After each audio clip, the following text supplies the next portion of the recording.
3 days before my 70th birthday, I walked into Hargrove's bakery to pick up the cake I'd ordered. White buttercream with yellow roses, the same cake I'd had every decade since Frank and I married. And the woman behind the counter, Lottie, grabbed my wrist before I could even say hello. She was 72, a small woman with flour on her apron and eyes that had seen everything this town had to offer for 50 years. We weren't close friends. We were the kind of women who waved at each other in the grocery store parking lot, who asked after each other's grandchildren, who'd exchanged Christmas cards for 20 years without ever sitting down together for coffee.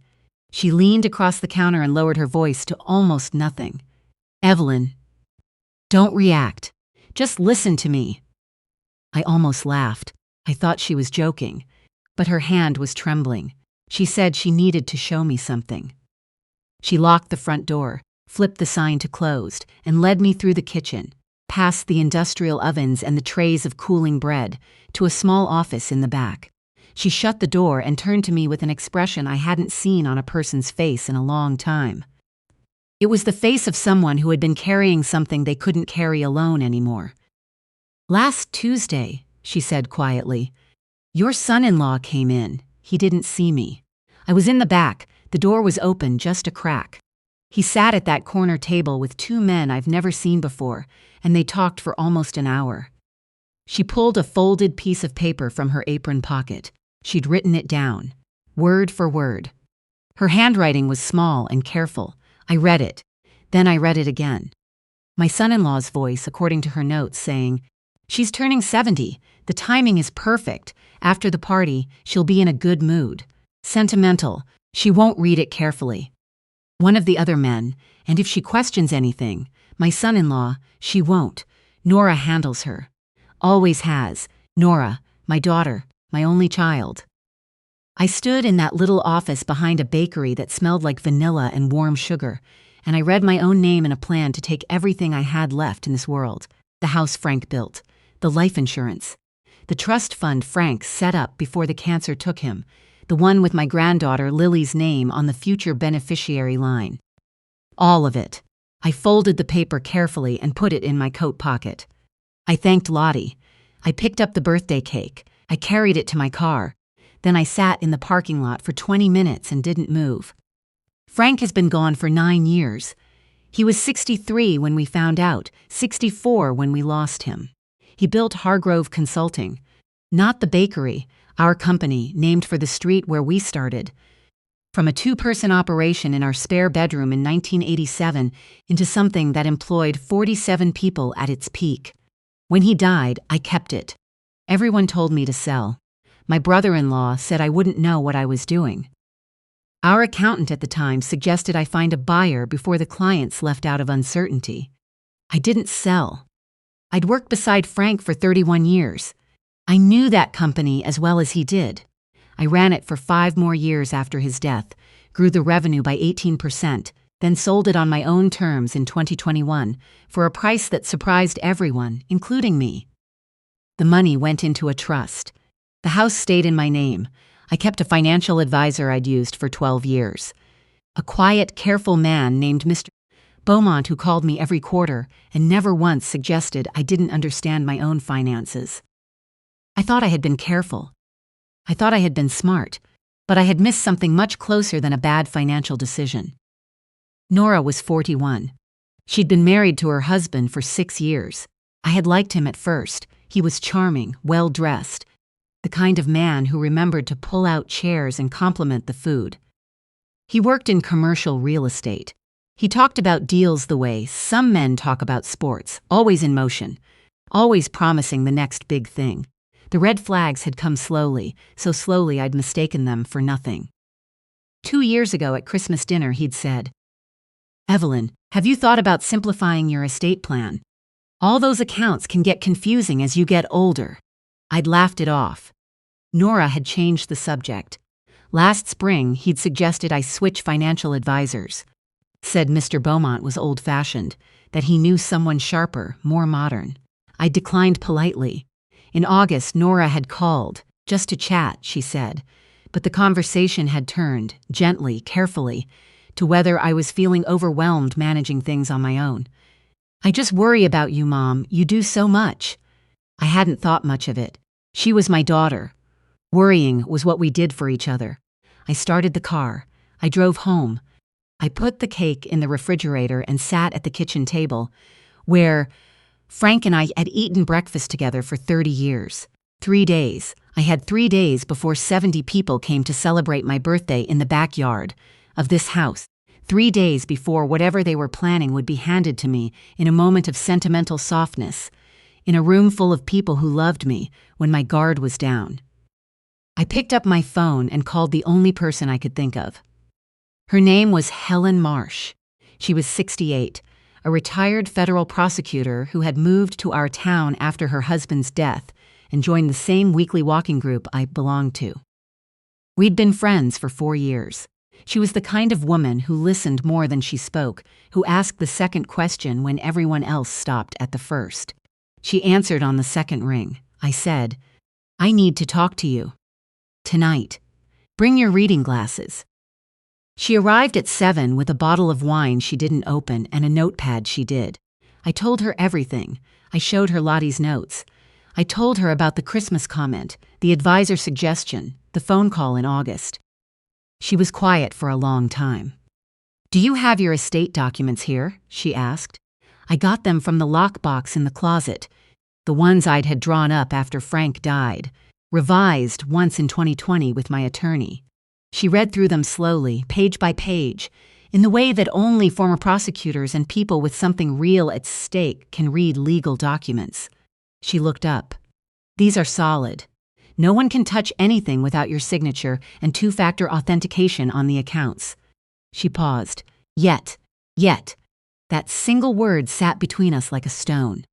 "Whatever they're planning to get you to sign," she said, "I'd guess it's a durable power of attorney, or an amendment that looks like estate planning housekeeping.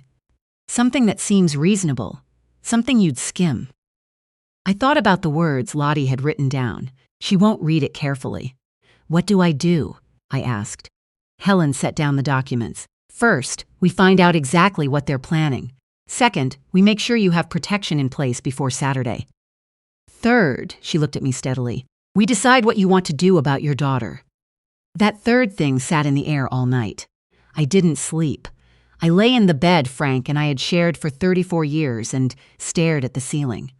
The bedroom hadn't changed much since he died. His reading list was still on his side. His sweater was still on the hook behind the door.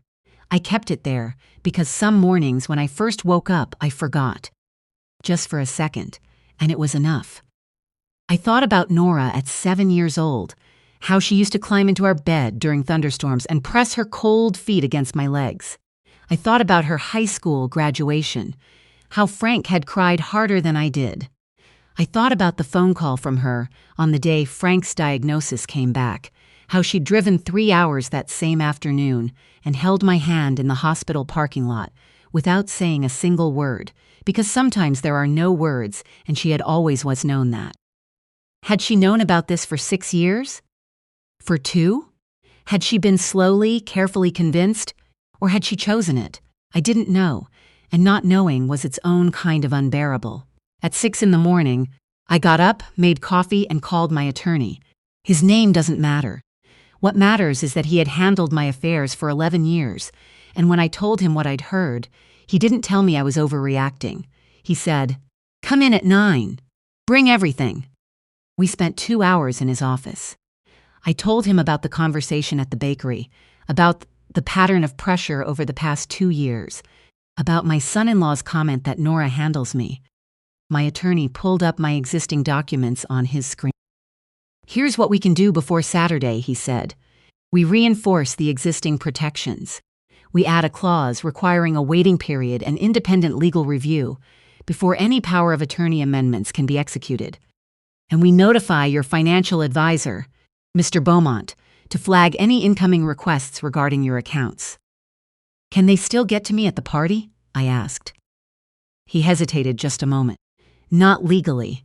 Not without your informed consent and a cooling-off period." "But," he paused, "they may not know that yet." I understood what he was saying. They would still try. I left his office with a revised document and a plan that felt like standing on a fire escape. Safer than the window, but I still hadn't gotten to the ground. Helen called as I walked to my car. "I looked into your son-in-law," she said. Not how she'd looked. I didn't ask. "He has a business partner, someone named Daryl Fitch. Daryl Fitch has a judgment against him in 2 states for breach of contract, and your son-in-law's company filed for Chapter 11 protection 14 months ago. It was restructured quietly. No press." I stopped walking. "He's bankrupt." Was. Technically. The restructuring held, but there are creditors who weren't fully satisfied. She paused. "Evelyn, he needs money. Real money. And he's been married to your daughter for 6 years." I sat down on a bench outside my attorney's building. The morning was cold and gray, the sky the color of old pewter. 6 years. He had spent 6 years building toward this. "What about Nora?" I asked. Helen was quiet for a moment. "I don't know, but I do know she signed as a co-director on the restructured business, which means she knows at minimum that the financial situation is serious. She signed. My daughter had signed documents. I went home and sat in Frank's chair in the study. His books were still on the shelves, history, mostly, and some engineering manuals from his early career, and a worn copy of To Kill a Mockingbird that he'd read 4 times and refused to put in a box. I looked at his photograph on the desk, the one from our 25th anniversary, the 2 of us at a restaurant in Charleston, Frank laughing at something I'd said, the way he always laughed, with his whole face.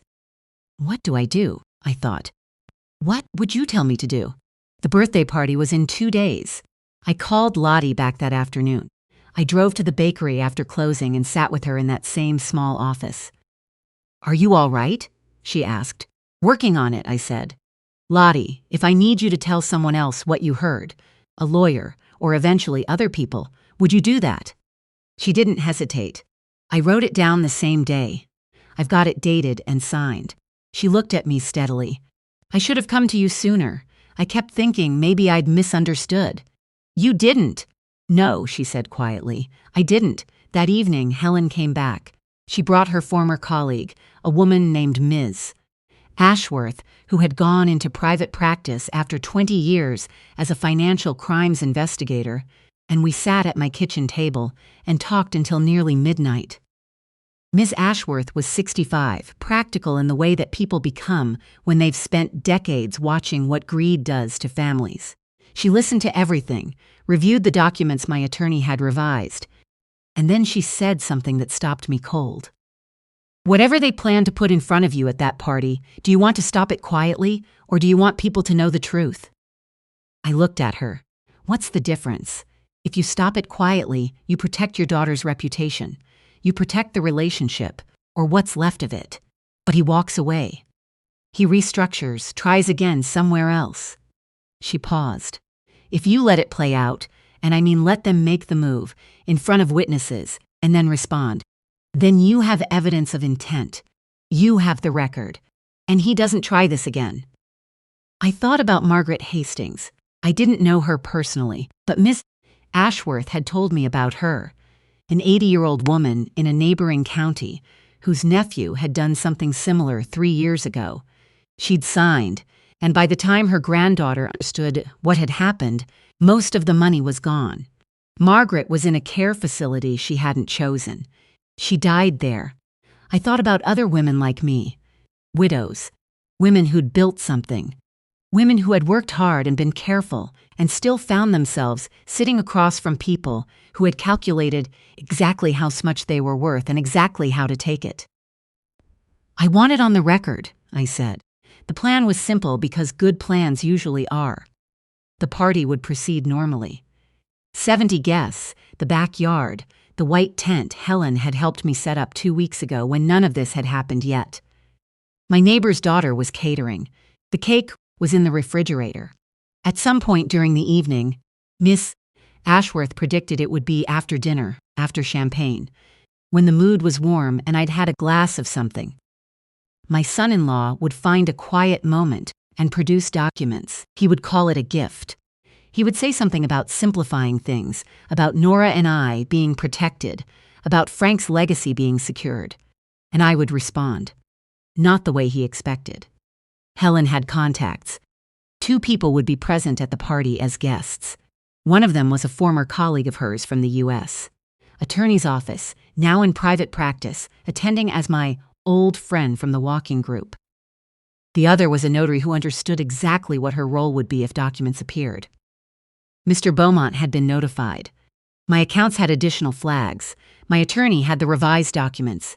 And Lottie had agreed to come to the party. She'd been surprised when I invited her. We'd never socialized outside the occasional school fundraiser. But I told her it mattered to me to have her there.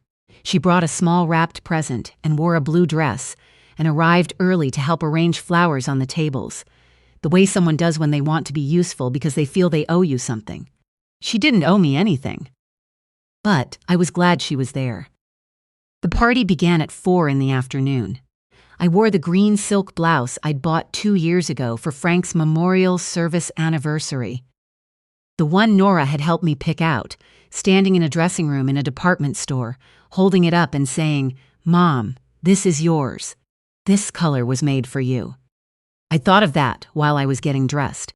I'd stood in front of the mirror and thought of my daughter choosing this blouse for me, and I'd put it on anyway. Some things you carry.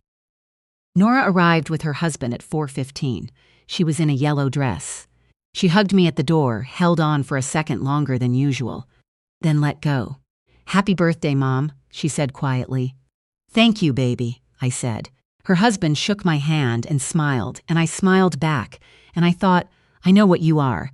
And I held that thought somewhere behind my sternum for the rest of the evening. The party was genuinely beautiful. 70 people who had known me across 70 years. My brother-in-law, Frank's younger brother, who still called me on Frank's birthday every June. 3 women from the walking group, former colleagues, neighbors. My granddaughter Lily, 12 years old now, who arrived in a green dress to match mine without us having planned it, which made us both laugh until we cried. At 7 o'clock, the catering staff cleared the dinner plates. At 7:30, Nora's husband found me by the edge of the tent. He was smooth. I'll give him that. He guided me gently to a quieter corner, one hand at the small of my back, and said he had something he wanted to give me, something he and Nora had been working on for months. A birthday gift. Your security, he said. Your peace of mind. He produced a folder, clean, professional. A woman I didn't recognize stood slightly behind him. His notary, I realized. His own. "This is just an estate management amendment," he said. "It lets Nora step in if you ever need support with the accounts. Nothing changes day to day. It's just there as a safety net." He opened the folder to a tabbed page. There was a highlighted line, "Signature here." I took the folder. I opened it to the first page and began reading. He made a small sound, almost a laugh, almost impatience, tamped down quickly. "It's just administrative language," he said. "Standard stuff." "I like to read things," I said pleasantly. Page 3. A clause about cognitive assessment. If 2 licensed physicians certified diminished capacity, full financial and legal authority transferred immediately to Nora, with no requirement for court oversight. The language was buried 6 lines into a paragraph that began with something innocuous about healthcare proxy. Page 7. A provision allowing Nora as acting agent to execute asset transfers, account liquidations and property sales without further consent. I looked up at him. He was smiling. He had very white teeth. "Is everything clear?" he asked. I closed the folder. "I'd like to read the rest before I sign anything," I said. Something shifted in his expression. Just slightly.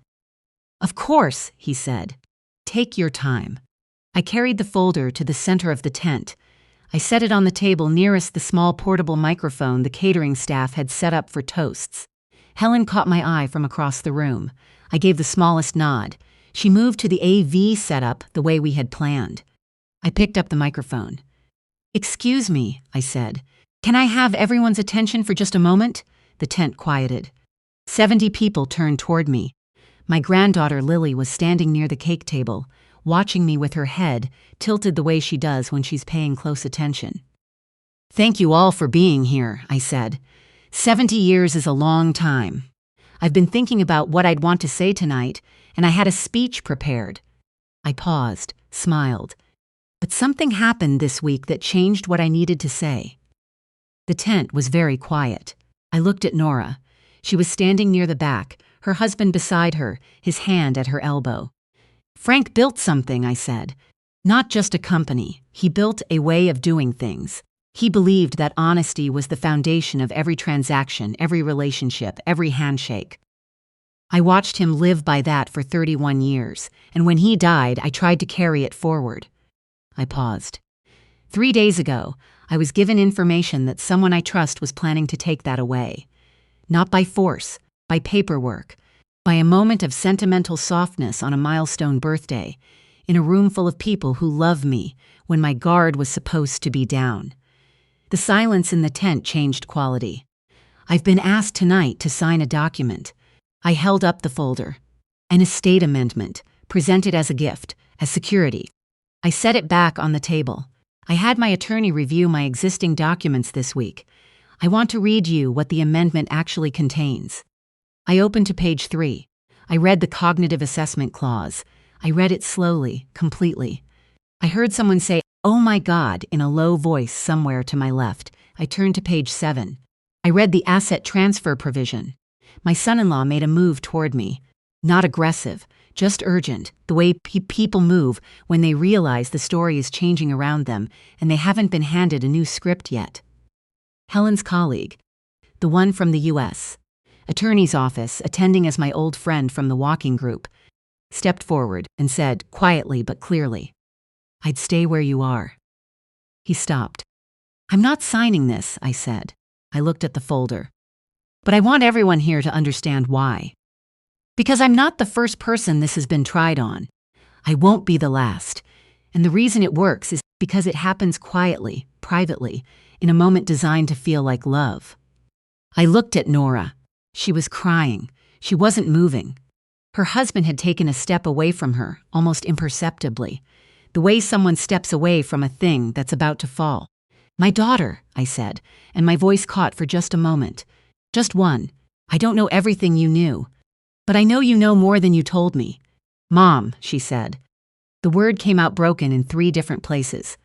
"We'll talk," I said. "I promise we'll talk. But not tonight." I put the microphone down. Helen's colleague spoke to my son-in-law for approximately 4 minutes in a voice I couldn't fully hear. I watched his face change through several expressions in a very short time. He left the party just after 8 o'clock. He left alone. The guests began to go home shortly after, some with hugs and murmured words, some who couldn't meet my eyes, a few who took my hands and held them for a moment without saying anything, which was exactly right. Frank's brother stayed until the end. He helped carry chairs in from the tent while Helen and Lottie wrapped up leftover cake. He didn't say much, he never did. He was very like Frank in that way. At 10 o'clock, Nora was sitting on the back steps when I found her. She was still in her yellow dress. The party was over. The tent was half collapsed. Lily was asleep on the couch inside, covered with the blanket from the chair in the living room. I sat down beside my daughter. We were quiet for a long time. "He told me it was protecting you," she said finally. Her voice was flat and exhausted. "He said you were getting to an age where things could get complicated. He said Dad would have wanted it structured this way." I looked at her. "He used your father." She closed her eyes. "Yes. How long have you known the company was in trouble?" She was quiet for a moment. Then 14 months. "Did you know what the document actually said?" Another pause. Longer. "Not all of it. He handled the drafting. I knew it was a power of attorney. I didn't know about page 7. She looked at her hands. "I told myself it was for your benefit. I told myself you'd be relieved to have it simplified." Her voice broke. "I was a coward, Mom. I looked away from things I should have looked at." "Yes," I said. "You were." She flinched. "But you're also my daughter," I said, "and that doesn't stop being true." We sat on those steps until midnight. We didn't fix everything. There was nothing to fix yet. That would take time, and work, and sessions with a counselor Nora agreed to find before we met again. What we did, sitting on those steps, was decide not to disappear from each other. It was a small thing. It was the only thing that was possible that night. The following months were not quiet. My son-in-law hired an attorney and sent 2 letters suggesting I had misrepresented the document's contents publicly. My attorney responded to both. He did not pursue litigation. He left the state in October and filed for separation in November. Nora did not contest it. The financial investigation that Ms. Ashworth helped initiate turned up, among other things, that the 2 men Lottie had seen at the bakery were creditors. Not organized crime, but private lenders of the sort who don't file paperwork and don't like waiting. There was no criminal charge ultimately filed, but the documentation of intent was solid, and it was sealed for civil proceedings Nora was advised to pursue. She did pursue them. Slowly, carefully, with a new attorney she found herself. I had a second evaluation done, independent, at the university hospital 2 towns over, a neurologist I'd never met. She was 43, brisk and thorough, and she told me afterward that my cognitive function was, and I'm quoting, frankly enviable for someone 20 years younger. I had the report sent to my attorney, my financial advisor, and the 3 members of my small advisory board, people I'd assembled after all of this to help oversee decisions I used to make entirely alone. It was not weakness to add people. It had taken me a long time to understand that. Mr. Beaumont retired in February. I missed him. I found a new advisor, a woman who had been running her own firm for 18 years, and who looked me in the eye when she spoke and didn't explain things twice, as if I might not understand the first time. Lily turned 13 in March. I drove up to her school for the spring concert and watched her play violin in the second row of the orchestra, concentration on her face like a small, serious version of her grandfather, and I thought, this is what I was protecting. Not the accounts, not the numbers. This, Nora and I, met for lunch every other week through the winter and into the spring. We sat across small tables and talked about things we hadn't talked about in years. Her father, my work, the way I'd sometimes chosen the company over being present, the ways she'd felt invisible at the edges of a life I thought I was building for her. One afternoon in April, she said, I think part of me wanted someone else to be in charge. I was so tired of watching you carry everything alone and not letting me help. You could have helped, I said. You could have asked. I know, she said, but asking felt like admitting you needed it, and I thought that would scare you. She was right, it would have a little. We were both quiet. I'm sorry, she said, for all of it, for what I looked away from, for what I should have caught and didn't. I reached across the table. I'm sorry too, she said, for making you feel like you were standing outside, something that was supposed to be yours.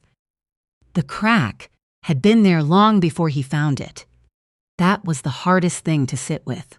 Not that someone had tried to exploit it, but that I had let it widen for years without looking directly at it, because looking would have meant stopping, and I had never quite learned how to stop. On the first anniversary of my 70th birthday, I baked a cake myself. Lottie had given me her recipe, white buttercream, not as professional as hers, the roses slightly lopsided, and I made it in the kitchen on a Wednesday afternoon while Lily sat at the counter doing homework and occasionally stealing frosting off the spatula. Helen came for dinner. Frank's brother came. Ms. Ashworth came. Lottie came. We sat at the table that Frank and I had eaten breakfast at for 30 years, and we had a meal, and we talked. And at some point after dessert, Lily asked, Grandma, what did it feel like when you were standing up there with the microphone? I thought about it. Terrifying, I said, and also like the first time in a long time that I was completely certain I was in exactly the right place. She nodded very seriously the way 12-year-olds nod when they are filing something away to think about later. Nora came that evening. She brought Andrew, the man she'd been seeing for 3 months, a high school history teacher, from the next town over who shook my hand with both of his and told me, without any fanfare, that Nora had told him everything and that he thought I was exactly the kind of woman more people should know. I liked him immediately. I trusted that feeling the way I'd learned, late, to trust things. We stood in the backyard by the oak tree Frank had planted the spring Nora was born. The anniversary candles were still burning on the cake inside. The evening air smelled like cut grass and early summer, and somewhere in the distance someone was mowing a lawn at an hour when they probably shouldn't have been, and it was the most ordinary, beautiful thing. Nora was standing beside me. Her shoulder was an inch from mine. I hadn't reached for her hand, but after a moment she reached for mine. We stood like that for a while. Not fixed, not finished, but standing together in the yard where she grew up, in the house her father built, on an evening that had come around again the way evenings do. And this time, we were both in it.